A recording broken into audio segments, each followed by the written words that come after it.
Baiklah, Assalamualaikum warahmatullahi wabarakatuh. Kami akan membentangkan berkaitan tugasan 2, kod subjek BMMB 1104, subjek kesusasteraan dan kebudayaan Melayu. Tajuknya ialah kategori karya sastera. Akan dibentangkan oleh 3 orang iaitu saya, Yusra Kristina Alisha binti Nazrul Hizam, rakan saya Zurin Izzati binti Zulkifli dan akhir sekali Siti Arifah binti M. Junaidi. Baiklah, di sini saya sediakan bahan rancangan iaitu yang kami diberikan tugasan 2, persembahan kumpulan selama 30 minit. Jadi, pada hari ini, kami akan membentangkan sebuah kritikan sastera terhadap novel iaitu Zina Menghadap Jalan karya Ruhaini Mat Darin. Novel ini merupakan sebuah karya sastera remaja yang syarat dengan nilai kemasyarakatan, kekeluargaan serta konflik dalaman yang dekat dengan kehidupan remaja masa kini. Seperti yang kita sedia maklum, kritikan sastera ialah satu proses intelektual yang melibatkan penilaian, pentafsiran dan penghuraian terhadap sesebuah karya secara sistematik dan berasaskan bukti daripada teks.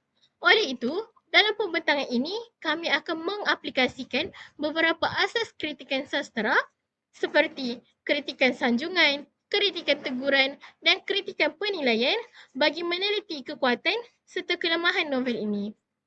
Melalui pembentangan ini, kami berharap dapat memberikan pemahaman yang lebih jelas tentang keistimewaan karya ini di samping menilai keberkesanannya dalam menyampaikan mesej kepada pembaca, khususnya golongan remaja.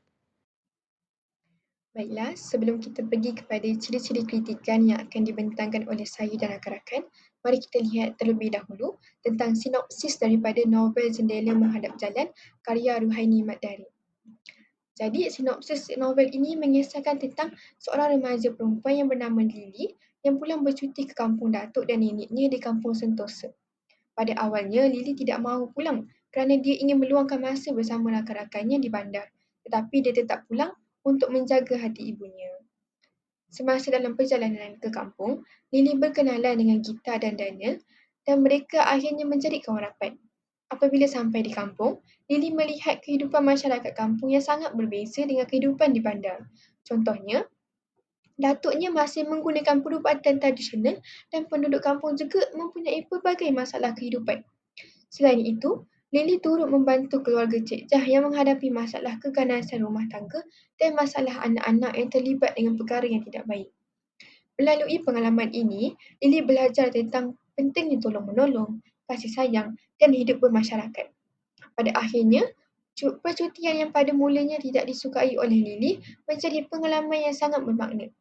Lily menjadi lebih matang dan sedar bahawa setiap masalah boleh diselesaikan jika masyarakat saling bekerjasama dan mengamalkan nilai-nilai murni. Baiklah, sebelum kita pergi kepada kritikan sanjungan yang terdapat dalam novel, mari kita kenali dahulu apakah itu kritikan sanjungan. Jadi, asas kritikan sanjungan sastera ialah satu bentuk penilaian yang memberi penghormatan terhadap keindahan dan keunggulan sesebuah karya sastera. Pendekatan ini menilai karya dengan melihat kepada kekuatan dan nilai positif yang terdapat dalam karya tersebut. Menurut Manas Kana 1983, kritikan sanjungan memberi tumpuan kepada aspek-aspek yang indah dalam karya seperti penggunaan bahasa yang puitis, jalan cerita yang menyentuh perasaan, dan mesej moral yang mendalam. Jadi apakah tujuannya? Tujuannya ialah untuk menghargai kreativiti dan usaha pengarang dalam menghasilkan karya yang berkualiti. Selain itu, Muhammad Yusuf Hassan 1991 menjelaskan bahawa kritikan sanjungan berperanan memartabatkan nilai-nilai murni dan watak-watak yang memberi kesan positif kepada pembaca. Jadi, melalui pendekatan ini, karya sastera yang baik dapat dijadikan contoh dan rujukan dalam perkembangan kesusasteraan. Dan kesimpulannya, kritikan sanjungan sastera bertujuan untuk mengiktiraf keindahan, kekuatan dan nilai estetika dalam sesebuah karya supaya karya tersebut dapat dihargai serta dijadikan panduan dalam dunia sastera. Assalamualaikum dan salam sejahtera. Hari ini saya Zuri Izzati binti Zulkifli sebagai pembentang yang pertama akan membentangkan tentang kritikan sanjungan iaitu cara pengarang memuji ataupun mengangkat sesuatu nilai dalam karya. Jadi isi yang pertama ialah sanjungan terhadap sifat ibu. Berdasarkan teks, Pengarang menonjolkan ibu sebagai seorang wanita yang penyayang, cantik dan berjaya. Sebagai contoh, terdapat frasa seperti ibu seorang wanita yang berjaya dan berkejaya, serta wajah ibu yang cantik direnung. Ini menunjukkan bahawa pengarang bukan sahaja memuji dari segi luaran, malah turut mengangkat kepribadian ibu. Pengarang sebenarnya ingin menegaskan bahawa kecantikan seorang ibu bukan sekadar fizikal, tetapi terletak pada pengorbanan dan kasih sayang yang tidak berbelah bahagi. Walaupun berjaya dalam kehidupan, ibu masih mengutamakan anak-anak. Ini mencerminkan nilai tanggungjawab dan keikhlasan. Jadi implikasinya, pembaca akan berasa kagum dan lebih menghargai peranan ibu. Secara tidak langsung, ini membentuk kesedaran bahawa kasih sayang dalam keluarga adalah asas kepada keharmonian hidup. Jadi yang kedua pula, sanjungan terhadap keindahan alam dan kehidupan kampung. Jadi seterusnya, pengarang menyanjung keindahan alam serta suasana kampung yang tenang. Contohnya, frasa seperti kehijauan alam yang segar dan sungai yang jernih menggambarkan suasana yang damai dan belum tercemar. Pengarang cuba menyampaikan bahawa alam semula jadi mempunyai nilai ketenangan dan keseimbangan hidup yang tidak dapat diganti oleh pembangunan moden. Kampung digambarkan sebagai simbol kehidupan yang harmoni, sederhana dan dekat dengan alam. Jadi implikasinya, pembaca akan lebih menghargai alam sekitar dan mungkin terdorong untuk memelihara keindahan semula jadi. Selain itu, ia juga membuka perspektif bahawa kebahagiaan tidak semestinya datang daripada kemajuan material. Terima kasih. Baiklah, seterusnya, pengarang juga jelas menyanjung kebijaksanaan datuk dalam bidang perubatan tradisional. Hal ini dapat dilihat melalui contoh seperti datuk boleh disebut pakar, bijak memanfaatkan bahan sedia ada dan mencurah bakti kepada orang lain tanpa memikirkan ganjaran. Jadi daripada contoh ini, kita dapat huraikan bahawa datuk bukan sekadar tahu tentang herba, tapi memiliki pengalaman yang mendalam yang membolehkannya merawat penyakit secara berkesan. Malah penggunaan frasa pakar menunjukkan pengiktirafan yang tinggi terhadap kepakaran datuk walaupun tanpa pendidikan moden. Jadi ini secara tidak langsung mencerminkan bahawa ilmu tradisional juga mempunyai nilai keberkesanan tersendiri. Selain itu, sikap datuk yang membantu tanpa mengharapkan ganjaran memperlihatkan nilai keikhlasan dan tanggungjawab sosial. Pengarang bukan sahaja memuji kebijaksanaan, tapi juga kepribadian mulia datuk. Implikasinya, pembaca akan lebih menghormati golongan orang tua dan mula menghargai ilmu tradisional yang sering dipandang rendah dalam dunia moden. Secara kritis, ini juga menjadi satu teguran halus kepada masyarakat yang terlalu bergantung kepada perbuatan moden sehingga melupakan warisan nenek moyang. Jadi, seterusnya, pengarang turut menyanjung sifat nenek yang tidak mudah berputus asa serta menghargai pemberian orang lain. Contohnya, nenek seorang insan yang dikurniakan Allah ketabahan untuk tidak pernah berputus asa dan pemberian orang lain ini tidak sama. Melalui contoh ini, jelaslah bahawa nenek digambarkan sebagai seorang yang sangat tabah dalam menghadapi cabaran hidup. Ketabahan ini bukan sahaja bersifat fizikal, tapi juga emosi dan spiritual. Ini menunjukkan kekuatan dalaman yang tinggi dalam diri nenek. Tambahan pula, tindakan nenek yang bersungguh-sungguh mencari bekas kemenyan menunjukkan bahawa beliau sangat menghargai pemberian orang lain. Walaupun mungkin kecil pada pandangan orang lain, tetapi bagi nenek, setiap pemberian mempunyai nilai yang besar kerana ia melambangkan kepercayaan dan hubungan antara manusia. Dari sudut kritis, pengarang sebenarnya menegur sikap masyarakat yang kini sering mengambil ringan pemberian orang lain dan kurang menghargai nilai kepercayaan. Implikasinya, pembaca akan belajar untuk lebih menghargai pemberian orang lain serta tidak memandang remeh kepada kepercayaan yang diberikan.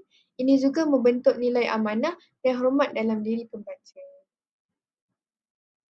Akhir sekali, pengarang juga menyanjung ketabahan datuk dalam menghadapi perubahan zaman yang semakin moden. Hal ini dapat dibuktikan melalui contoh seperti hanya keimanan datuk kepada Allah yang membuatkan datuk terus bersabar dan datuk sangat menyayangi pekerjaannya. Jadi daripada contoh tersebut, jelaslah bahawa kekuatan utama datuk bukan hanya terletak pada faktor fizikal ataupun kemahiran semata-mata, tetapi pada keimanan dan pegangan hidup yang kukuh. Walaupun Datuk berdepan dengan perubahan zaman, seperti kemunculan perubatan moden yang mungkin menghakis peranan perubatan tradisional, beliau tidak mudah berputus asa. Sebaliknya, Datuk memilih untuk terus bertahan dengan prinsip hidupnya. Ini menunjukkan bahawa ketabahan Datuk adalah bersifat dalaman, bukan sekadar luaran. Selain itu, frasa menyayangi pekerjaannya memberi gambaran bahawa Datuk bukan bekerja kerana terpaksa, tetapi kerana rasa tanggungjawab dan minat yang mendalam. Ini menjadikan ketabahannya lebih bermakna kerana ia lahir daripada keikhlasan, bukan paksaan. Jadi secara kritis, pengarang sebenarnya menyampaikan satu persoalan kepada pembaca. Adakah kemajuan zaman seharusnya menyebabkan kita meninggalkan nilai dan identiti lama? Melalui watak Datuk, jawapannya ialah tidak. Sebaliknya, perubahan perlu dihadapi dengan kebijaksanaan dan keteguhan prinsip. Jadi implikasi utama ialah pembaca akan menyedari bahawa kesabaran dan keimanan merupakan asas yang penting dalam menghadapi perubahan hidup. Selain itu, pembaca juga dididik untuk tidak mudah terpengaruh dengan arus kemodenan secara membuta tuli, mengekalkan nilai dan jati diri walaupun dunia berubah dan menghargai pekerjaan dan tanggungjawab yang dilakukan. Dan lebih mendalam lagi, pembaca akan memahami bahawa perubahan bukanlah alasan untuk menyerah kalah, tetapi peluang untuk membuktikan keteguhan diri. Baiklah, seterusnya kritikan teguran. Kritikan teguran ialah bentuk kritikan yang menunggu kelemahan karya secara sopan dan bertujuan untuk penambahbaikan, bukan hanya untuk menjatuhkan karya tersebut. Oleh itu, kritikan teguran merupakan satu pendekatan yang penting dalam analisis sastra kerana ia bukan sahaja menilai, malah membimbing ke arah penghasilan karya yang lebih berkualiti. Baiklah, kritikan teguran pertama, pada pendapat saya, plot novel ini bergerak secara perlahan dan kurang unsur dramatik. Kenapa saya mengatakan seperti itu? Hal ini kerana pada bahagian awal novel, lebih banyak menggambarkan kehidupan kampung dan perbualan biasa tanpa konflik yang kuat. Sebagai contoh, watak-watak yang lain hanya bertanya khabar, berbual-bual, berbahasa basi tanpa menceritakan sedikit berkaitan isu konflik utama iaitu mungkin berkaitan kubah maupun perubatan tradisional maupun isu sosial iaitu keganasan rumah tangga. Penceritaan dalam novel ini lebih tertumpu kepada pemerhatian dan perbualan harian berbanding aksi atau konflik yang mencabar. Hal ini boleh menyebabkan pembaca berasa bosan terutama pada bahagian awal cerita. Kesannya, pembaca, khususnya remaja, mungkin berkurangan dan sukar untuk mengekalkan tumpuan terhadap keseluruhan novel. Hal ini kerana remaja mempunyai penuh sifat ingin tahu. Pengarang sepatutnya mengadakan peristiwa yang akan membuat pembaca di awal cerita bertanya-tanya mengapa jadi seperti ini dan itu akan membuatkan pembaca khususnya remaja akan berterusan membaca untuk mengetahui peristiwa ini berkaitan apa-apa-apa. Baiklah, seterusnya bahasa yang digunakan kurang variasi dan keindahan gaya. Mana saya tunjuk? Dialog antara watak banyak menggunakan ayat harian tanpa unsur kiasan atau gaya bahasa yang menarik. Hal ini seperti mereka hanya menggunakan bahasa yang mudah. Sepatutnya karya sastera menggunakan bahasa kiasan kerana ia adalah karya sastera iaitu karya yang menggunakan bahasa-bahasa yang menarik dan indah. Hal ini menyebabkan walaupun mudah difahami, penggunaan bahasa yang terlalu sederhana menyebabkan karya ini kurang mempunyai nilai estetika yang tinggi. Kesannya, karya ini mungkin kurang memberi kesan dari segi keindahan bahasa dan tidak mencabar pemikiran pembaca dari aspek sastera. Baiklah, kritikan teguran yang seterusnya ialah isu pemindahan kubah lebih menonjolkan unsur simbolik berbanding fungsi. Bagaimana? Sepatutnya penduduk kampung lebih berinisiatif dalam mengumpul duit untuk memperbaiki kemudahan di surau tersebut berbanding menaik taraf kubah tersebut. Contohnya, dialog di antara watak dengan watak yang lain, nanti surah kita nampak lebih hebat dengan kubah itu. Hal ini menunjukkan kubah dijadikan lambang kemegahan tanpa mengambil kira fungsi sebenar surau sebagai tempat ibadah dan penyatuan masyarakat. Hal ini selari dengan kritikan terhadap budaya materialistik dalam masyarakat. Kesannya, masyarakat ataupun pembaca berisiko terjebak dalam budaya menunjuk-nunjuk yang boleh menghakis nilai keikhlasan dalam beragama.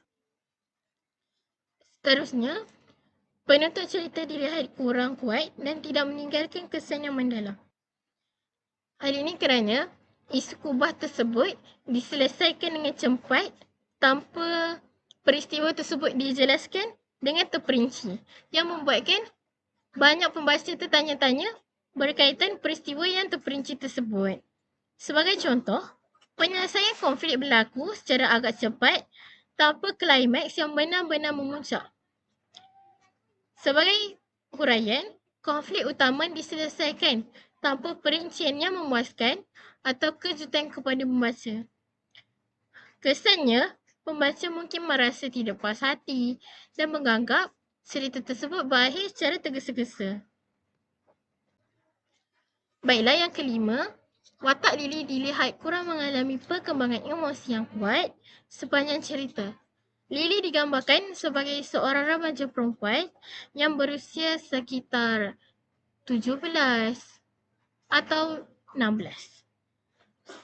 Remaja perempuan sepatutnya mengalami emosi tidak stabil, tidak pandai lagi dalam mengawal emosi. Malah, Lily menunjukkan sikap yang sebaliknya.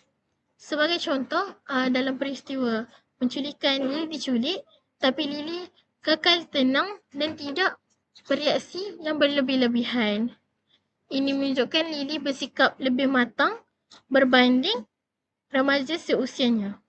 Sebagai contoh, Lily tidak menunjukkan konflik dalaman yang ketara apabila berhadapan dengan situasi tegang seperti kes penculikan dan masalah keluarga orang lain. Walaupun Lily menghadapi pelbagai konflik seperti isu keluarga, masyarakat kampung dan jenayah, reaksi emosinya tidak digambarkan secara mendalam. Ini menyebabkan pembaca kurang dapat merasai perubahan dalaman watak tersebut. Kesannya, pembaca mungkin kurang berempati terhadap watak utama, sekaligus mengurangkan kesan emosi dan penghayatan terhadap jalan cerita. Baiklah, yang akhir sekali, kritikan teguran yang saya dapat jelaskan, wujud pertembungan pandangan antara generasi berkaitan rawatan, iaitu pertembungan rawatan tradisional dan rawatan moden. Generasi yang lebih tua memilih rawatan tradisional sebagai satu inisiatif yang lebih bagus dan lebih berkesan, manakala generasi lebih muda memilih rawatan moden sebagai inisiatif yang lebih murah dan lebih cepat didapati berbanding tradisional yang memerlukan kos yang banyak dan masa yang diperlukan lebih banyak untuk sembuh. Sebagai contoh, perbualan antara Lily dan penduduk sekampung, kita perlu bawa dia ke hospital, kata Lily. Tetapi penutur berbalas, tak perlu, kita ada cara sendiri. Hal ini menunjukkan generasi muda lebih cenderung menerima perubatan moden, manakala generasi tua berpegang kepada amalan tradisional. Konflik ini tidak digarap secara mendalam dari segi dialog perdebatan ilmiah. Sepatutnya pengarang menceritakan berkaitan perdebatan perubatan ilmiah ini dan menyelesaikan perdebatan ini dengan mengadakan mesyuarah berkaitan perdebatan ini dan membuatkan mereka saling menerima pendapat antara satu sama lain. Kesannya, konflik ini jika tidak ditangani, boleh menimbulkan jurang pemikiran antara generasi serta menjejaskan proses dalam membuat keputusan yang terbaik. Baiklah, seterusnya saya akan terangkan tentang kritikan penilaian. Kritikan penilaian ialah ulasan yang menilai kualiti sesuatu karya secara objektif, menekankan kekuatan dan kelemahan dan keistimewaan karya. Kritikan ini mengambil kira latar pengarang, zaman karya dan konteks cerita serta disokong dengan bukti atau petikan teks supaya pembaca dapat memahami dan menilai karya dengan tepat. Maksudnya kat sini mengulas dan menilai sesuatu karya tu iaitu novel yang kumpulan kami pilih, Jendela Menghadap Jalan, secara adil dan objektif. Ia memberi perhatian pada apa yang kuat, lemah atau unik dalam karya tu. Menilai secara ringkasnya, ia menilai karya dengan bukti dan konteks, bukan ikut suka atau benci saja. Baiklah, saya akan pergi terus kepada kritikan penilaian bagi novel Jendela Menghadap Jalan ni. Yang pertama, dia pengarang berjaya menggambarkan konflik dalaman watak utama secara berkesan. Contoh dalam petikan ni dalam bab 1 ialah lebih membuatkan aku sedih kerana aku berpura-pura bahawa aku gembira dan tidak sabar mahu pulang ke kampung. Sebenarnya aku tidak memiliki perasaan itu. Dalam novel ni, Lily kata dia tak nak pun balik kampung. Berdasarkan petikan novel itulah. Huraiannya kat sini ialah, petikan ini menunjukkan konflik dalaman Lily yang terpaksa menyembunyikan perasaan sebenar demi menjaga hati ibunya. Pengarang cerita ni berjaya menggambarkan pergolakan emosi remaja yang berada dalam dilema antara keinginan diri dan tanggungjawab terhadap keluarga. Maksudnya Lily ni tersekat, diri tak nak pun pergi dekat kampung tu tapi dia nak jaga hati ibunya. Jadi dia terpaksa untuk balik kampung. Kesannya kat sini, implikasinya, pembaca dapat memahami perasaan remaja dengan lebih mendalam serta menimbulkan kesedaran tentang kepentingan komunikasi yang jujur dalam keluarga. Lagi-lagi macam remaja zaman sekarang memang lebih tak suka lah untuk duduk kat kampung. Jadi pembaca kat sini, pembaca yang faham apa remaja-remaja yang baca novel ni dapat lebih memahami lah perasaan Lily kat situ. Seterusnya, isi yang kedua, pengarang berjaya menggambarkan konflik dalam watak utama semasa membuat keputusan untuk pulang ke kampung. Contoh dia, ketika aku membuat keputusan untuk pergi dan aku sedaya upaya cuba melakukannya dengan hati yang ikhlas dan terbuka. Huraiannya kat sini, petikan ini menunjukkan pergolakan emosi watak utama yang cuba menyeimbangkan keikhlasan diri dan harapan ibu. Tindakan dan perasaan bercampur baur ini menunjukkan dilema remaja yang dihadapi. Walaupun dia tak nak pergi, dia cuba juga nak pergi sebab nak seimbangkan keikhlasan diri itulah dengan harapan ibu. Maksudnya macam anak-anak kan harapan ibu bapa, betul tak? Jadi dia nak tolong, tak nak sedihkan hati ibu dia. Kesiannya kat sini, pembaca dapat memahami tekanan emosi remaja serta kepentingan keikhlasan dan tanggungjawab dalam hubungan keluarga. Maksudnya kita kena jaga hubungan dengan keluarga kan, tak boleh menyakiti hati ibu. Jadi Lily pun dengar cakap ibu dia untuk pulang ke kampung. Baiklah, saya pergi kepada kritikan penilaian yang ketiga. Isi dia ialah, ni dari bab yang kedua kalau tak silap saya. Isi dia, pengarang berjaya menunjukkan perkembangan pemikiran watak utama melalui interaksi sosial dengan watak lain. Contoh dia, saya tak pernah ada cita-cita. Huraiannya, petikan ini menunjukkan bagaimana perbualan dengan gitar mendedahkan refleksi watak utama tentang cita-cita masa depan dan persaingan. Pengarang berjaya memaparkan perubahan perspektif watak dengan realistik. Dan kat sini Lily kata dia tak ada pun cita-cita time dia berbual dengan gitar masa tu. Maksudnya macam kita pun masa dekat sekolah pun cikgu akan cakap apa cita-cita kita, betul tak? Kadang-kadang ada yang berubah, sekejap nak jadi itu, sekejap nak jadi ini. Maksudnya jadinya kesannya pembaca dapat memahami bahawa interaksi sosial boleh mempengaruhi pemikiran dan aspirasi remaja secara positif. Maksudnya bila kita membaca ni, nampak dia daripada Lily tak tahu apa cita-cita dia, bila dia berbual dengan gitar, dia ada apa yang kata-kata kita berikan mempengaruhi pemikiran dia, memberikan dia aspirasi yang positif lah sebagai seorang remaja. Jadinya dia nampak apa masa depan baharu macam gitu. Isi yang keempat pula, pengarang berjaya menggambarkan interaksi sosial dan hubungan antara watak utama dengan orang lain secara halus walaupun melalui situasi harian. Contoh dekat sini, awak tercecah sesuatu, dia bertanya. Dia mendekatiku, membuatku mendongak kerana ketinggiannya. Ni ada masa Lily dah keluar bas kalau tak silap. Aku ambil dari tangannya, terima kasih kataku. Huraiannya kat sini, petikan ini menunjukkan watak utama berinteraksi dengan pemuda asing secara semula jadi dengan campuran perasaan kagum, takut dan ingin mengenali. Pengarang berjaya menunjukkan emosi watak dan kesederhanaan komunikasi dalam situasi harian. Walaupun dia tak kenal, dia cuba untuk berinteraksi dengan pemuda itu sebab barangnya tertinggal. Walaupun mula-mula kenal mesti kita ada rasa takut betul tak dengan seseorang tu. Jadinya emosi Lily tu terkeluar bila baca petikan ni. Implikasinya pembaca dapat memahami bahawa interaksi harian yang sederhana boleh memberi kesan emosi dan sosial serta menekankan kepentingan perhatian dan kebaikan dalam kehidupan seharian. Baiklah, seterusnya saya akan pergi kritikan penilaian saya yang kelima.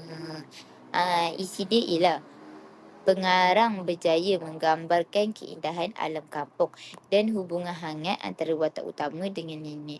Contoh petikan ialah tubuh kerda nenek menyimpan pengalaman hidup.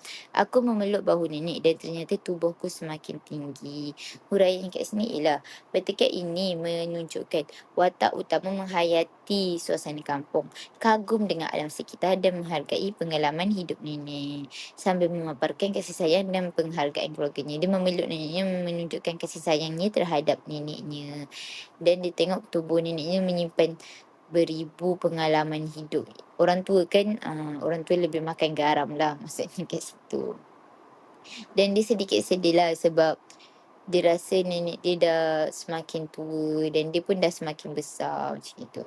Implikasinya ialah pembaca dapat menghargai nilai kekeluargaan, pengalaman orang tua dan ketenangan hidup kampung berbandar-bandar. Lagi-lagi zaman sekarang orang budak-budak lebih ramai duduk bandar sebelum bapak kerja, betul tak? Tapi bila kita baca dekat novel Jendela Menghadap Jalan ni, kita dapat tahulah macam mana suasana kampung bila budak-budak balik kampung, lebih menghargai nilai kekeluargaan tu, kasih sayang semua tu dan lebih tahu macam mana hidup orang tua-tua dulu dekat kampung lah. Macam itu. Baiklah, isi saya yang terakhir ialah pengarang berjaya menggambarkan kehidupan harian watak utama dengan datuk, nenek dan penduduk kampung, menonjolkan disiplin, keagamaan dan kesederhanaan hidup. Contohnya di sini ialah, aku kagum melihat kelincahan jemari datuk menghitung biji-biji tasbih. Dan selain itu, nenek berkata, haiwan kalau lapar sama juga macam manusia, Lily buat bising. Okay, huraian kat sini ialah, watak utama mengamati rutin keluarga dan kampung, mempelajari disiplin datuk, kebijaksanaan nenek, serta nilai kemanusiaan dan kepedulian terhadap haiwan. Maksudnya kat sini Lily ni bandar, dia tak terdedah sangat dengan keagamaan. Jadi dia macam kagum tengok datuk dia istiqomah, baca tasbih, berzikir macam gitu. Dan dia lebih kagum dengan pengetahuan agama, ilmu-ilmu agama datuknya. Dan di sini ada petikan tentang haiwan yang lapar gitu. Jadi dia bukan tentang masyarakat je, tapi dengan haiwan pun kita buat baik. Okey, implikasinya, pembaca dapat menghargai nilai hidup, sederhana, disiplin, keagamaan dan kesedaran terhadap masyarakat serta alam sekitar. Siapa yang membaca ni dia lebih menghargai lah, menyayangi apa maksud kehidupan hidup ni sebenarnya, nilai-nilai murni yang ada dalam kehidupan kita. Selain itu, kita lebih hidup sederhana lah dan berdisiplin lagi-lagi dekat kampung, betul tak? Kampung hidupnya yang bersederhana dan berdisiplin tu lebih lagi-lagi kalau datuk dengan nenek yang jaga kena bangun pagi, ada pantang larangnya. Dan keagamaan ni pula sebab datuk dia macam beri sedikit pembelajaran tentang agama dekat diri. Baiklah, itu sahaja kritikan penilaian daripada saya. Terima kasih. Baiklah, penutupnya di sini ialah kritikan sastra membantu kita menilai karya dengan lebih mendalam, memahami mesej dan nilai yang tersurat atau tersirat, serta menghargai usaha pengarang. Dengan kritikan, pembaca bukan sahaja menilai kualiti karya, tetapi juga belajar tentang kehidupan masyarakat dan pengalaman manusia melalui cerita. Maksudnya kat sini bila kita kritik sastra tu, kita lebih menilai sastra tu dengan lebih mendalam secara holistik, bukan hanya baca saja.